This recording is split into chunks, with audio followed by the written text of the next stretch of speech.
Alors, l'homme qui peut porter les gros fardeaux, même s'il sait qu'il est prêt de faire faillite, il peut le garder pour lui sans troubler sa femme, peut-être jusqu'à la dernière minute ou jusqu'à ce que la crise soit passée. Il n'est pas ébranlé par toutes sortes de sentiments et des problèmes d'émotion, comme souvent la femme. La femme était infiniment plus forte que l'homme pour d'autres choses. Mais l'homme est particulièrement conçu pour ce genre de responsabilité. Là où la femme est forte, c'est surtout dans le domaine des enfants, avec sa patience infinie, son intuition. Et lorsque les enfants sont petits, elle peut se lever 3, 4, 5, 10 fois la nuit pour s'occuper d'un enfant malade ou un enfant qui crie, etc. Et encore elle tient physiquement. Je ne sais pas comment. Et elle arrive à s'endormir. Si le mari doit se lever pour s'occuper d'un enfant la nuit, alors le lendemain, son travail est fichu. Il n'a pas cette résistance physique, il ne peut pas se retaper comme la femme. Nous sommes faits différemment. Et le ménage idéal, c'est lorsque nous comprenons cela. Dieu nous a fait de deux manières différentes pour nous compléter, pour nous entraider. Mais si nous nous sapons l'un l'autre, le mari par dominant sur sa femme, ou la femme par contestant constamment l'autorité de son mari, alors c'est la catastrophe et c'est la misère. Et Dieu demande cet équilibre, qui est rare d'ailleurs. Peu nombreux sont les familles, même chrétiennes, qui réalisent vraiment cet équilibre. Et c'est l'équilibre qui existe dans la personne de Dieu. Il n'y a dans la personne de Dieu, dans la divinité, aucune rivalité entre le Père et le Fils. À moins que ce ne soit une sainte rivalité d'amour, le Père cherche à apporter toute la gloire à son Fils, et le Fils essaie toujours de glorifier le Père. Il y a cette rivalité, si vous voulez. Et dans une famille sainte et dans une assemblée sainte, il y a, si vous voulez, une sorte de rivalité entre l'homme et la femme. La femme fait toujours l'éloge de son mari devant les enfants, devant les voisins, devant les étrangers. Et le mari fait toujours l'éloge de sa femme devant les enfants et devant tout le monde. Il est fier de sa femme. Il n'est pas aveugle, il voit ses fautes, comme la femme voit les fautes de son mari, et petit à petit, on peut s'entraider. Un jour, elle peut dire, en le caressant, tu sais, tu devrais quand même mieux te nettoyer les dents que ça. Et il peut l'avaler parce qu'il sait qu'elle l'aime à outrance. On peut se dire toutes sortes, et on a besoin de ça, n'est-ce pas? Le bonhomme qui ne se marie pas, eh bien, s'il est comme l'apôtre Paul et se fait martyriser avant qu'il ne devienne trop vieux, eh bien c'est formidable. Il peut révolutionner un continent pour Dieu. Mais la plupart d'entre nous qui ne sommes pas mariés, nous les hommes, nous devenons impossibles. On n'est plus viables.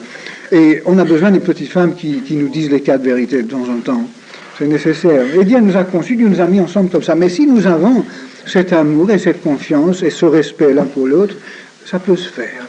Et naturellement, dans l'assemblée, dans l'équipe, idéalement, ce même rapport devrait exister entre nous tous, n'est-ce pas? On devrait être tous en pleine communion de manière à pouvoir nous éclairer les uns les autres sur nos fautes. Mais il faut le faire avec combien de tact et d'amour. Et il y a toujours un bon moment pour le faire. Et sinon, on peut tout casser en voulant bien faire.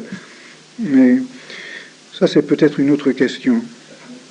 En tout cas, dans l'Église, Dieu demande, comme dans le foyer, à la femme de respecter l'autorité de son mari, non pas par inégalité, parce que Jésus qui n'est pas inégal vis-à-vis de son Père, il est l'égal de son Père, mais par choix, et c'est parce que c'est dans la nature de la divinité que le Père soit soumis à son Fils. Et c'est dans la nature de la famille que la femme accepte cette autorité du mari. Et dans l'Assemblée, c'est pareil. Si nous ne pouvons pas accepter l'autorité des anciens dans l'Assemblée, et si nous ne pouvons pas, si la femme ne peut pas accepter l'autorité des anciens qui sont des hommes dans l'Assemblée, comment voulez-vous que les anciens fassent leur travail? Alors Dieu demande à la femme dans l'Assemblée aussi à être soumise à l'autorité de la parole de Dieu qui demande qu'elle respecte l'autorité de l'homme dans l'Assemblée. Et là encore, ce n'est pas par infériorité. Et dans le Nouveau Testament et dans toute la Bible, en mettant ensemble tous les passages que j'ai connus et en examinant tout à la lumière de toute la Bible et du grec, je suis arrivé à cette conclusion. Et j'espère un jour mettre une étude détaillée sur bande ou sur cassette avec toutes les références bibliques et tous les arguments bibliques, parce que je crois que c'est nécessaire. Il y a une telle confusion partout. Mais je ne vous donne donc pas ce soir toutes les références et et les arguments. Je vous dis simplement mes conclusions. Je crois que dans l'Assemblée, si la femme est soumise à l'autorité que Dieu établit, elle est libre, comme dans le foyer. Comme nous sommes libres une fois que nous acceptons l'autorité de Christ. Là où est l'Esprit de Dieu, là est la liberté. Les seules choses qui sont défendues à la femme dans l'Assemblée, comme je le comprends, nous le voyons dans 1 Timothée 2, c'est Paul dit « Je ne permets pas à la femme d'enseigner ni d'exercer de l'autorité sur l'homme. » Il me semble que là, vous avez les deux seuls empêchements pour la femme dans l'Assemblée. Encore, la femme peut enseigner chez elle, n'est-ce pas? Comme Aquila et Priscilla, tous les deux ont enseigné Apollos chez eux. Ils ont converti Apollos, ils lui ont donné toute une formation spirituelle. Et l'ont lancé dans l'œuvre de Dieu. Mais je suis sûr que Priscilla a été soumise à l'autorité de son mari dans la maison, mais quand même elle a pu enseigner Apollos. Comme moi j'ai été enseigné par des femmes de Dieu formidables. Et je retiens encore aujourd'hui bien de vérités précieuses que j'ai apprises d'elles, n'est-ce pas? Mais dans l'Assemblée, Dieu demande à la femme de ne pas enseigner, parce que si elle enseigne, automatiquement, elle prend une position d'autorité sur les hommes.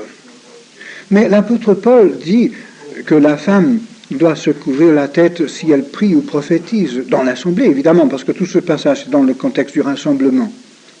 Donc, si la femme peut prier, elle peut aussi prophétiser. Et quelle est la distinction entre prophétie et enseignement? En Israël, anciennement, Moïse avait désigné la tribu de Lévi, les sacrificateurs et les Lévites, comme docteurs de la loi. Leur devoir, c'était d'interpréter et d'enseigner la loi officiellement au peuple d'Israël.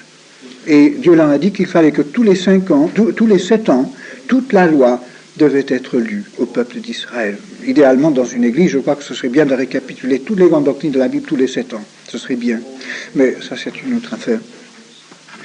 Lorsque Josué a conquis la terre de Canaan, il a établi dans toutes les tribus d'Israël 48 villes pour les Lévites et les sacrificateurs. De manière à ce que chaque patelin, chaque ville, dans chaque tribu, soit accessible d'une ville lévitique, n'est-ce pas? Et de cette manière, Josué et Moïse espéraient assurer pour toujours en Israël une permanence d'enseignement, de manière à ce que toutes les parties d'Israël soient à la portée d'un enseignement systématique. De ces villes lévitiques, les prêtres et les lévites pouvaient rayonner dans les villes autour et dans les villages, faire un circuit tous les ans, par exemple, et assurer un enseignement de la loi. Et c'est parce qu'après la mort de Josué, les enfants d'Israël n'apportaient plus la dîme pour aider ces hommes à faire leur travail, qu'ils ont dû reprendre tout leur métier et consacrer tout leur temps à gagner leur vie. Ils ont délaissé l'enseignement de la parole de Dieu, et au bout de 3 générations, Israël était dans le noir spirituellement. Et les invasions ont commencé, toute la dégringolade a été initiée, qui a fini par l'esclavage total sous les Philistins, juste avant que Samuel ne vienne pour relever Israël et préparer le chemin pour David. Mais parce que les Lévites et les prêtres étaient infidèles et n'enseignaient pas la loi à Israël, Dieu a suscité des prophètes. Le mot prophète signifie porte-parole, de n'importe quelle tribu. Si Dieu ne pouvait pas trouver des Lévites, alors il suscitait quelqu'un de n'importe quelle tribu. Et aussi des prophétesses, comme Déborah, qui n'avaient pas une autorité officielle selon la loi de Moïse pour donner un enseignement officiel et une interprétation officielle de la loi, mais qui pouvaient dire aux prêtres, aux Lévites, aux rois et à tout le monde, au nom de Dieu et au nom de la Bible, au nom de la loi de Dieu, revenez à la loi de Dieu et mettez-la en pratique. Il pouvait avertir la nation, n'est-ce pas? Et le prophète avait 2 fonctions, en quelque sorte.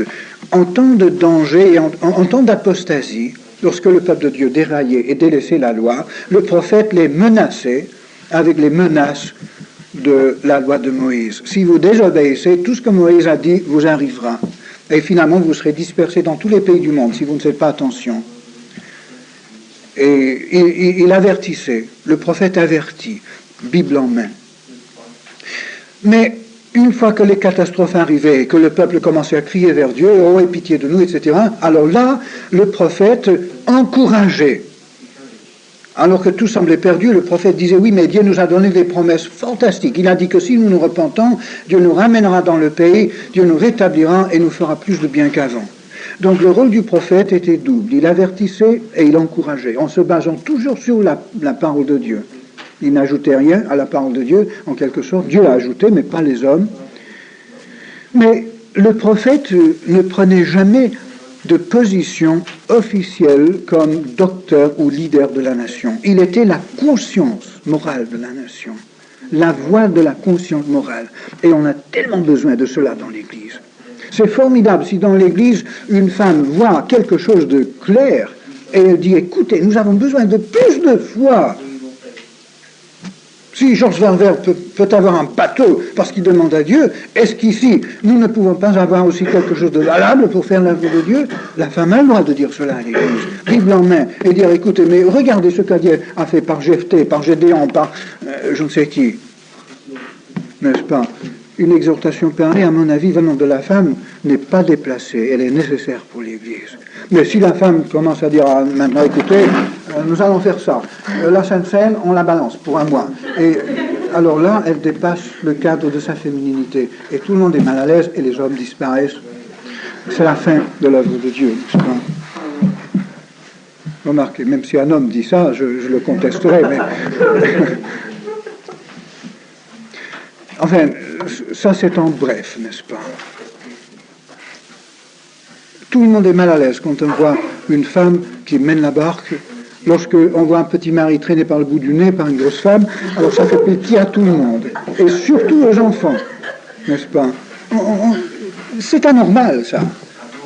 On voudrait voir l'homme assez fort pour lui-même mener la barque. S'il fallait que quelqu'un soit tiré par le nez, il vaut mieux que ce soit la femme. Mais encore là, c'est pas la pensée biblique. Non, Dieu veut qu'on marche la main dans la main pour collaborer comme Dieu l'a conçu. L'enseignement biblique est très équilibré. Mais cet équilibre spirituel est toujours difficile à atteindre. Mais quand on est rempli du Saint-Esprit et quand on prend toute la Bible, on atteint cet équilibre. C'est un miracle, c'est impossible, mais c'est une chose qui se réalise. Exactement comme l'amour spirituel, l'amour qui est le fruit de l'Esprit, c'est un miracle impossible à l'humanité. Mais c'est une chose qui se fait. Je sais par expérience que cela existe sur cette terre, cet amour. Et les miracles de Dieu sont possibles pour ceux qui veulent. Alors, regardons maintenant un peu dans les Romains pour louer un peu ce que nous avons fait. Nous ne pouvons pas terminer les Romains, c'est dommage. Mais j'aimerais ne pas laisser tout à fait en suspens ce que nous avons fait jusqu'à maintenant. Regardez le chapitre 7. La première partie du chapitre 7, nous laissons cela de côté, faute de temps. Regardez la dernière partie, versets 14 à 25. Les deux principes, les deux natures, ou les deux personnalités. L'apôtre Paul fait la constatation que maintenant qu'il est enfant de Dieu, maintenant qu'il est sauvé, il y a un conflit en lui. Et il sait que Dieu considère le vieux Paul comme mort, mais pour lui, Paul, c'est toujours un problème. Et voilà comment il définit ce conflit, verset 14. Nous savons en effet que la loi est spirituelle, mais moi, je suis charnel, vendu au péché. Je ne sais pas ce que je fais. Je ne fais point ce que je veux et je fais ce que je hais. Or, si je fais ce que je ne veux pas, je reconnais par là que la loi est bonne. Et maintenant, ce n'est plus moi qui le fais, c'est le péché qui habite en moi. Ce qui est bon, je le sais, n'habite pas en moi, c'est-à-dire dans ma chair. J'ai la volonté, mais non le pouvoir de faire le bien. Car je ne fais pas le bien que je veux, et je fais le mal que je ne veux pas. Et si je fais ce que je ne veux pas, ce n'est plus moi qui le fais, c'est le péché qui habite en moi. Et je trouve donc en moi cette loi, ce principe, cette force, cette autorité. Quand je veux faire le bien, le mal est attaché à moi. Quand je prends plaisir à la loi de Dieu selon l'homme intérieur, mais je vois dans mes membres une autre loi, une autre autorité qui lutte contre la loi ou l'autorité de mon entendement et qui me rend captif de la loi du péché qui est dans mes membres. Misérable que je suis, qui me délivrera du corps de cette mort? Grâce soit rendue à Dieu par Jésus-Christ notre Seigneur.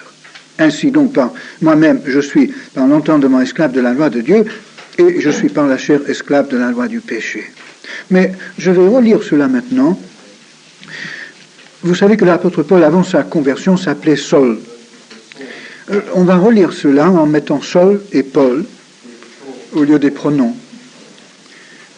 Saul, c'est l'ancien, Paul, c'est le nouveau. Nous savons en effet que la loi est spirituelle, mais moi, Saul, je suis charnel, vendu au péché. Car je ne sais pas ce que je fais.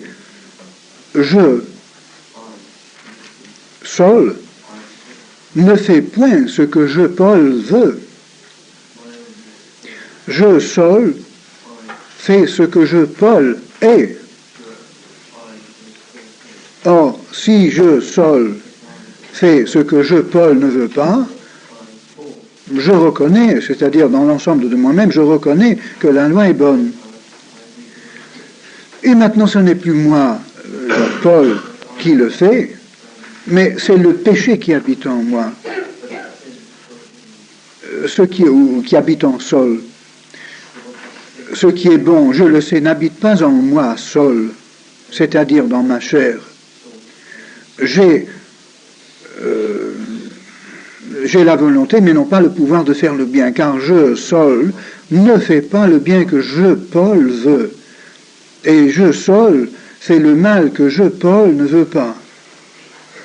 Et si je fais ce que je, Paul, ne veux pas, ce n'est plus moi, Paul, qui le fait. C'est le péché qui habite en moi. Je trouve donc en moi, en Saul, cette loi. Quand je, Paul, veux faire le bien, le mal est attaché à moi, Saul. Car je, Paul, prends plaisir à la loi de Dieu selon l'homme intérieur, c'est-à-dire Paul. Mais je vois dans mes membres une autre loi, une autre autorité qui lutte contre la loi de mon entendement et qui me rend, moi, Saul, captif de la loi du péché, de l'autorité du péché qui est dans mes membres. Misérable que je suis, qui me délivrera du corps ou de la réalité, de la force, de la puissance de cette mort? Oh non, voyons, du corps de cette mort. Oui, il se peut qu'il va dire par corps ici, réalité. Peut-être il parle même du corps physique. Mais le verset 25 nous donne la solution. Grâce soit rendue à Dieu, on peut presque intercaler, je suis délivré par Jésus-Christ. Alors, Paul reconnaît un conflit en lui-même. Un conflit peut-être pour Dieu pas réel, mais pour Paul très réel. Il est conscient de ces deux tendances en lui. La tendance vers le péché, que Dieu a déjà condamné, que Dieu considère comme crucifié avec Christ, comme un cadavre, ou plutôt comme un criminel cloué à la croix, qui bouge encore un peu, mais qui est rayé de la liste des vivants, qui est officiellement mort, bien qu'il y ait encore quelques jours de vie et de souffrance. Alors, pour nous, notre corps cloué à la croix nous trouble toujours. Dieu le considère comme mort et malheureusement, et heureusement que ce corps est voué à l'extinction. Nous savons que tout ce qui comprend le péché en nous et attaché à nous disparaît pour toujours, devient extinct au moment de notre mort physique ou du retour de Christ. Nous en sommes débarrassés pour toujours. C'est mort du fait que c'est retranché. Comme par exemple, s'il y avait un rosier dans le jardin et j'arrache le rosier, j'arrache la fleur avec la racine, eh bien, la fleur continue à exister. On peut même la mettre dans un vase, et ça peut durer même une semaine, 10 jours, et égayer la salle à manger, mais après, ça se fane, et puis c'est fini, et cette racine ne peut plus prendre vie. La plante est entièrement morte. Et nous sommes morts dans ce sens-là. C'est vrai, nous avons, si vous voulez, encore une certaine existence qui est très apparente pour nous, mais pour Dieu n'est pas réelle parce que nous avons été coupés de notre racine. Nous avons été retranchés du diable et de ce puits d'abîme de ténèbres dans lequel nous étions avant enracinés et qui nous entraînait vers la perdition éternelle. Tout cela est coupé. La plante est là, nous avons encore les racines contaminées, en quelque sorte, les racines qui restent avec la terre qui est encore attachée, mais Dieu considère que c'est fini. Mais pendant cette petite période où la vie apparemment continue à exister dans notre vieille personnalité, nous sommes terriblement conscients de ce conflit. Mais il faut reconnaître, dit l'apôtre Paul, que ce mal que nous faisons ne vient pas de Paul, vient de Saul, vient de cet homme que Dieu considère mort. Et le vrai Paul, le vrai homme, le vrai Marc, le vrai Mimi, le vrai Ralph, il ne pêche pas. C'est ce que dit l'apôtre Jean dans son épître, la première épître.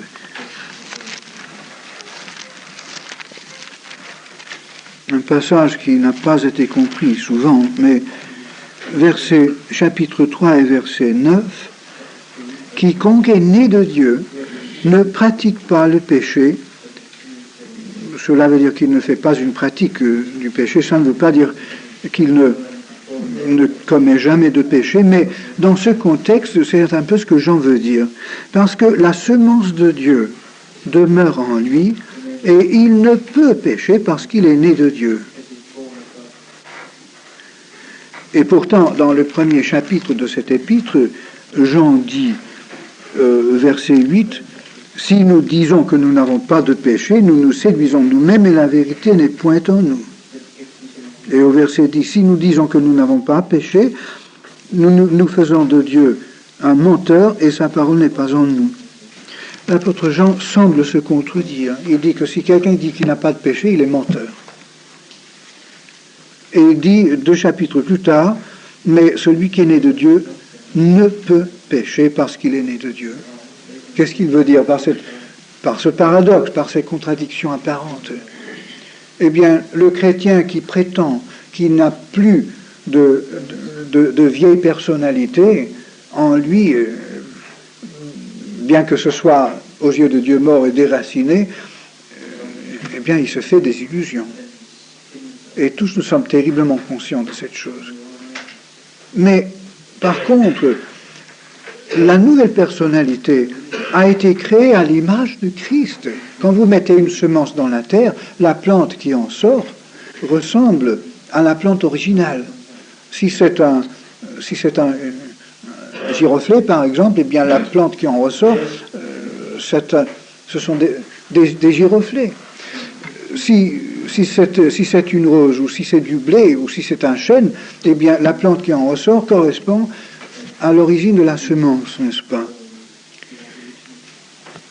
Et ce qui est né de Dieu ne peut pas pécher. L'apôtre Pierre va même dans son épître jusqu'à dire que nous avons participé à la nature divine.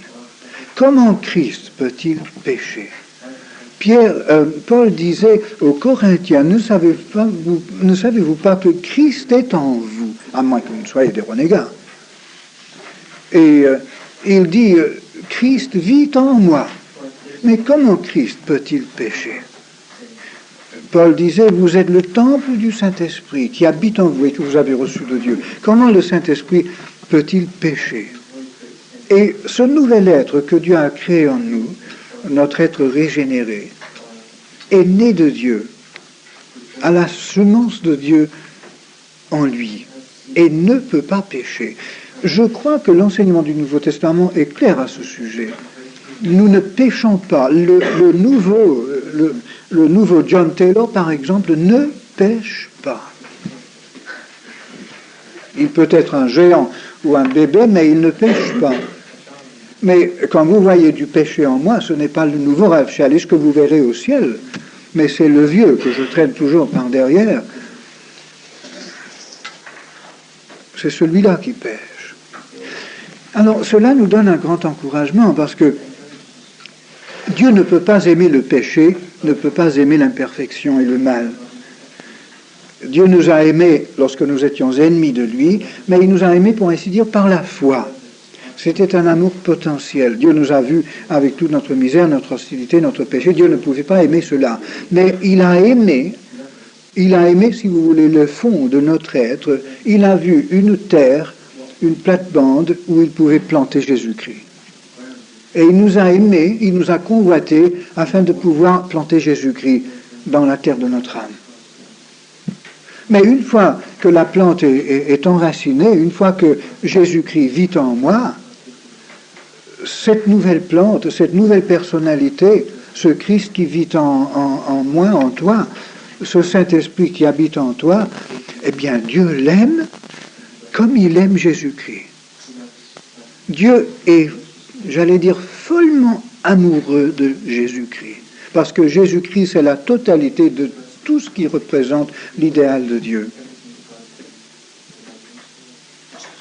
Et lorsque Dieu nous regarde et voit l'image de Christ en nous, voit ce petit être qui grandit, qui a la vie et la nature et les caractéristiques de Jésus-Christ, eh bien Dieu nous aime, j'allais dire follement.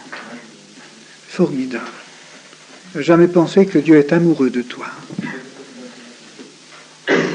Et le vrai problème du chrétien, c'est de dissocier cette nouvelle personnalité que Dieu aime de cette façon de l'ancien qui est rejeté par Dieu et que Dieu maintenant considère comme mort. La nouvelle plante prend la terre de l'ancienne personnalité morte et la change en une nouvelle plante, en un organisme vivant. Avant, tout ce qui composait le chêne, tout ce qui composait la rose, c'était de la poussière, c'était de la terre morte. Mais par le miracle de la vie, tout cela a été changé en une rose, avec tout ce parfum et cette beauté que l'homme encore maintenant ne peut pas imiter. Ce n'est que de la poussière, mais de la poussière avec la vie dedans. Et le nouvel être que nous sommes, c'est toujours Mimi, c'est toujours Pierre. Dieu n'a pas effacé la personnalité, mais il l'a transformée, il l'a changée. C'est Jésus-Christ, composé des éléments qui autrefois étaient Pierre et Mimi. Alors, si nous permettons à Dieu, si nous donnons à l'Esprit de Christ l'autorité de prendre tous les éléments de notre personnalité, toute la terre, pour tout changer en un grand arbre de vie, eh bien, c'est dans cette mesure-là que nous grandissons et l'image de Christ est perfectionnée et nous atteignons la stature de la maturité en Christ. Et tout le problème est là. Avant de terminer, regardons le chapitre 8 des Romains. Ici, l'apôtre Paul passe carrément au positif. Il a bien analysé le côté négatif. Dans les premiers versets donc des Romains, nous avons les deux lois, les deux principes. Au fond de notre nouvelle personnalité, il y a une puissance, une force, une autorité, c'est l'Esprit de Dieu. Et au fond de notre vieille personnalité, il y a une puissance également, une autorité terrible, celle du péché. Et Paul, l'Esprit de Dieu, dans l'Esprit de Paul, semble avoir eu pas mal de peine à trouver un vocabulaire pour décrire toutes ces choses. D'ailleurs, toute la Bible, c'est la lutte de Dieu, pour ainsi dire, avec le langage des hommes, pour trouver une terminologie capable de contenir les vérités spirituelles et divines. L'homme n'avait pas de vocabulaire divin. Il a fallu que Dieu invente le vocabulaire, qu'il prenne les mots hébreux des Juifs, par exemple, et leur donne un contenu tout autre. Comme l'Esprit de Dieu a pris la langue grecque, cette langue tellement flexible et riche, avec tellement de possibilités, et lui a donné une nouvelle signification, en quelque sorte. Et le problème de Dieu a toujours été le problème de communication avec les hommes. Comme pour nous, le grand problème, c'est de communication entre nous, n'est-ce pas? sur la terre. Chaque homme est solitaire. On est chacun dans son petit désert, isolé de tout le monde. Et si on est isolé de Dieu aussi, c'est terrible. Christ détruit cette solitude. Il nous intègre en Dieu, il nous intègre ensemble. Et pourtant, nous préservons notre identité. Nous ne sommes pas effacés dans la masse. Pourtant, nous avons cette communion formidable qui nous intègre dans la communauté chrétienne et dans la personne de Dieu. Mais ces deux forces, donc, vous voyez, il ne s'agit pas simplement de deux personnalités, deux natures, la vieille et l'ancienne. Il s'agit de deux autorités qui combattent pour rendre chacune sa personnalité maître ou maîtresse de notre être essentiel, n'est-ce pas? C'est un combat de deux forces. L'Esprit de Dieu combat au travers de notre nouvelle personnalité pour dompter l'ancienne, pour dompter cette puissance de péché qui n'est plus réellement... Vous voyez, l'ennemi, ce n'est plus tellement notre vieil homme, c'est la force qui réside dans ce vieil homme, la force du péché lui-même, ce virus organique et cette force satanique, cette influence venant directement du diable et qui a une emprise sur cette ancienne personnalité. Notre ancienne personnalité en elle-même n'est pas un problème. C'est la loi du péché, la force, l'autorité du péché qui est dans cette chose, qui est le problème. Et comme nous avons déjà vu dans toute cette épître, la seule autorité capable d'effacer l'autorité du péché, c'est Jésus-Christ, l'Esprit de Dieu. Et c'est dans la mesure où nous permettons au Saint-Esprit d'exercer son autorité que le reste est effacé. Il faut distinguer entre trois aspects du salut et trois aspects de la sanctification. L'aspect parfait ou passé, l'aspect présent et l'aspect futur. Il n'y a qu'un seul salut. Nous sommes sauvés par la foi, tout le long du chemin. Lorsque nous avons cru en Christ pour la première fois, Dieu nous a tout pardonné en tant que juge. Nous avons été sauvés du châtiment de notre péché, des conséquences éternelles de notre péché. Dieu a pris la punition à notre place et Dieu ne revient pas en arrière sur sa parole. Ça, c'est une chose acquise pour toujours. Donc, le pardon judiciaire de notre péché est acquis une fois pour toutes. Mais nous vivons toujours sur cette terre, et bien que Dieu considère notre chair comme morte et notre péché comme réglé, nous sommes terriblement conscients du phénomène du péché dans notre vie de tous les jours, non seulement dans le monde autour de nous et dans le monde invisible dominé par le diable et ses anges, mais aussi dans nos membres, comme dit l'apôtre Paul, dans nos mains, nos lèvres, nos pensées, notre cerveau. Nous sommes conscients du péché. Comment est-ce qu'il faut voir cela? Est-ce que c'est réellement du péché? Est-ce que ce péché vient de nous? Comment est-ce que nous pouvons éliminer cette mauvaise conscience que nous avons? Comment est-ce que nous pouvons nous soumettre à la volonté de Dieu et vivre de manière à ne pas être troublés par cette question de péché? Eh bien, l'apôtre Paul traite ce sujet dans ces 3 chapitres. Je crois que vous pourrez étudier ces 3 chapitres pendant toute votre vie et toutes les semaines en retirer quelque chose de plus profond et de nouveau. Et c'est tellement profond et tellement complexe, et pourtant c'est simple, tout le monde peut en retirer quelque chose.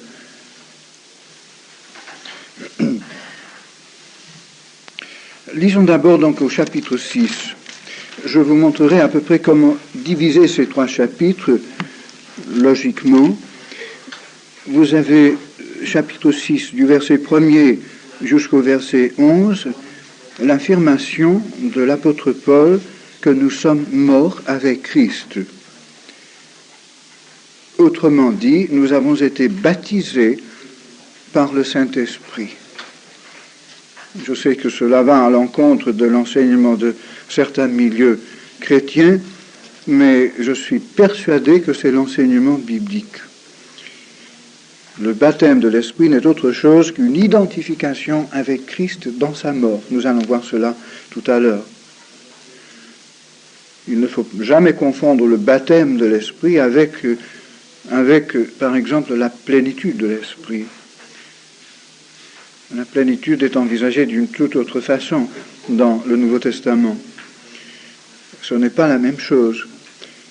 Ensuite, du verset 12 jusqu'à la fin de ce chapitre, jusqu'au verset 23, nous avons ce que j'appelle les deux esclavages. L'esclavage du péché et l'esclavage du Christ. Donc du verset 12 jusqu'au verset 23. Et puis au chapitre 7,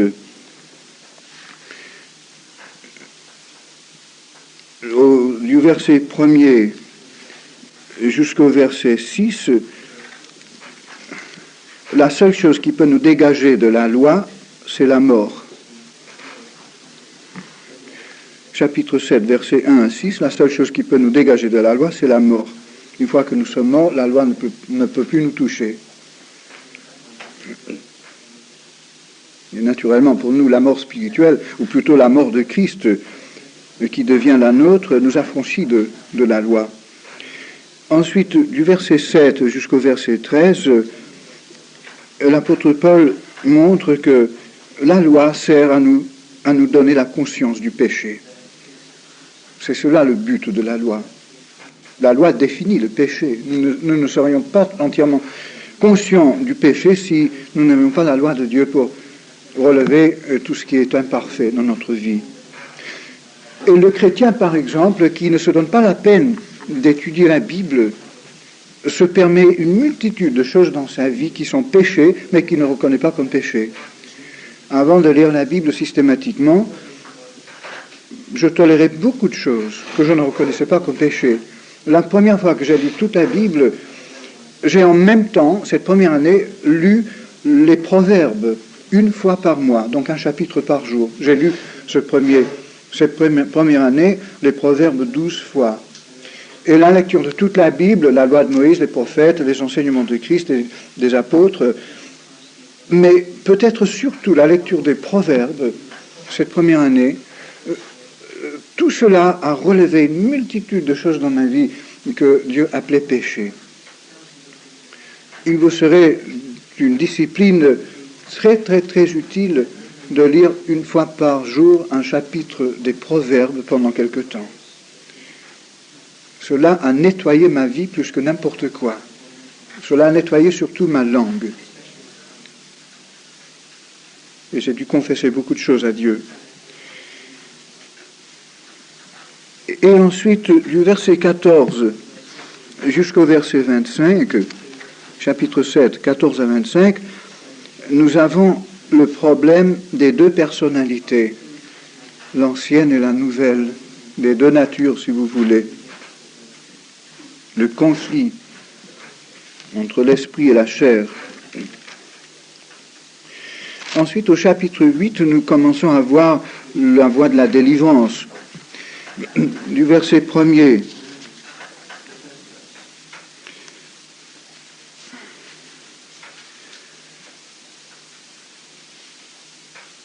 enfin, c'est difficile à diviser ce chapitre d'une manière logique, mais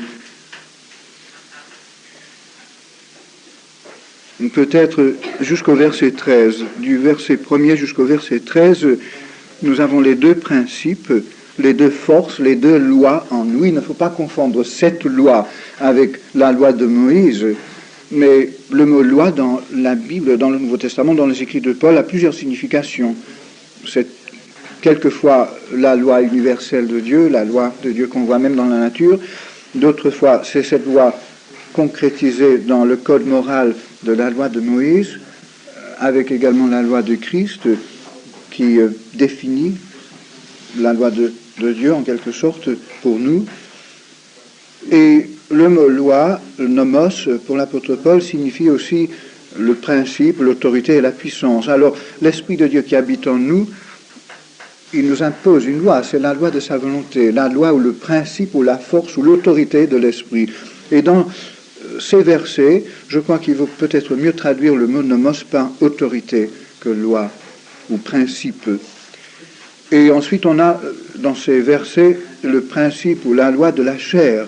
Et l'apôtre Paul nous montre qu'il y a deux lois qui sont en conflit en nous. Il y a la loi de la chair, la loi de l'ancienne personnalité, et il y a la loi ou l'autorité, si vous voulez, du Saint-Esprit qui est en nous.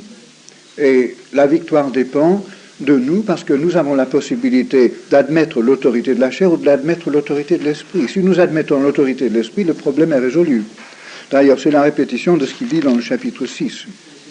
Ensuite, du verset 14 jusqu'au verset 25, l'apôtre Paul nous dit que nous avons reçu l'Esprit de Dieu qui finalement va libérer toute la création et va également libérer même notre corps physique en nous donnant un corps ressuscité, un corps glorieux. Et c'est ce que nous attendons. C'est, si vous voulez, notre espérance. Ce sera le moment où le Saint-Esprit achèvera ce qu'il a commencé en nous. Ce sera la glorification des fils de Dieu et la libération de la nature, le renouvellement de l'univers. Et puis, dans le verset 26 et 27, dans ces deux versets, Paul définit l'intercession de l'Esprit. Il nous montre que l'Esprit de Dieu ne nous accuse pas. Il ne vient pas pour nous écraser avec les exigences de la loi. Il réprime incessamment le péché et il condamne le péché, il expose le péché par l'application de la loi de Dieu à notre conscience, mais il ne nous accuse pas. Jésus-Christ est mort pour notre péché et l'Esprit de Dieu intercède pour nous. Il plaide notre cause, il nous défend vis-à-vis de la loi de Dieu. Il nous justifie par la loi de Dieu parce que le prix a été payé et nous ne sommes plus accusés par la loi de Dieu. Nous sommes acquittés de la loi de Dieu. Avant ma conversion, avant ma nouvelle naissance, la loi de Dieu me condamnait et j'en avais peur. J'étais accusé par la loi de Dieu. Mais du fait que le prix maximum a été payé, du fait que je suis mort avec Christ, je suis allé en enfer en quelque sorte. Je bénéficie de l'enfer que le Christ a souffert pour moi. La loi ne peut plus rien réclamer. Tout a été payé, n'est-ce pas? Et le résultat, c'est que si maintenant le diable, l'agent de police, veut de nouveau venir me mettre en prison et m'accuser et apporter contre moi une accusation d'infraction, alors je fais appel à la loi de Dieu. Et la loi de Dieu me justifie. Donc le chrétien n'a pas peur de la loi de Dieu. La loi de Dieu est de son côté et le défend. Et l'Esprit de Dieu intercède pour nous. L'Esprit de Dieu lui-même fait appel à la loi de Dieu pour nous justifier. La loi de Dieu affirme que nous avons été acquittés par le sang de Christ. Alors la loi de Dieu, au lieu de devenir pour nous quelque chose d'effrayant et de répugnant, devient pour nous notre joie. Et le chrétien veut accomplir la loi de Dieu. L'Esprit de Dieu qui est en lui désire mettre en pratique les principes de la nature de Christ. Il trouve cela tout à fait normal. La norme de la vie chrétienne, c'est donc l'enseignement de Jésus-Christ et le caractère, la personnalité de Jésus-Christ. L'Esprit de Dieu ne nous laisse en aucun repos jusqu'à ce que cela commence à se réaliser dans notre vie quotidienne. Mais non plus par crainte, ni par contrainte, mais spontanément comme le fruit arrive sur l'arbre. C'est la vie qui se manifeste. C'est Christ qui vit en nous et son caractère se manifeste. Sans effort, en quelque sorte. L'effort de notre part, c'est tout simplement d'admettre son autorité, de faire le choix. Et Dieu respecte notre choix. Il a créé l'homme à son image, avec la possibilité de décider de son destin. L'homme n'est pas un animal, l'homme n'est pas une machine. Dieu n'efface pas notre personnalité, il respecte notre volonté, et c'est l'homme qui décide de son propre sort. Mais si l'homme opte pour l'autorité de Dieu, il échappe à l'autorité du péché et de la chair. Et il échappe aux griffes du diable également. Mais c'est par son propre choix qu'il accepte l'autorité de Dieu. Mais l'autorité de Dieu, c'est la loi de Dieu. Mais il opte pour cela volontairement, et il est heureux de vivre selon les normes de l'enseignement de Jésus-Christ. Et puis, nous arrivons au verset 28 jusqu'à la fin du chapitre, en quelque sorte, où nous voyons que Dieu nous a...